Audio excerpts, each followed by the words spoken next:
이명박 정부 당시 국무총리실이 벌인 민간인 사찰 배후에 과연 청와대가 있었던 것일까?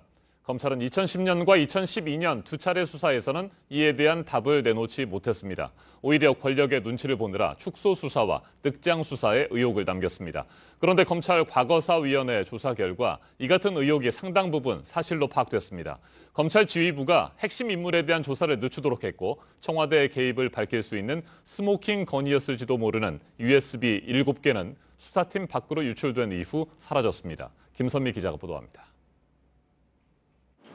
국민은행 퇴직자들이 만든 회사 KB 한마음의 대표를 지낸 김종익 씨가 2008년 6월 자신의 블로그에 올린 동영상입니다.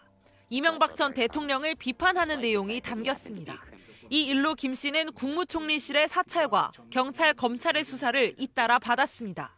김 씨에 대한 무차별적인 공권력 행사는 민간인 사찰 의혹으로 부메랑이 돼 돌아왔습니다. 민간인 사찰의 실체와 윗선을 밝히기 위해 2010년과 2012년 검찰의 두 차례 수사가 이어졌지만 청와대 앞에서 가로막혔습니다. 검찰 과거사위원회는 당시 검찰이 수사를 제대로 하지 않았다고 결론 내고 수사가 필요하다고 권고했습니다.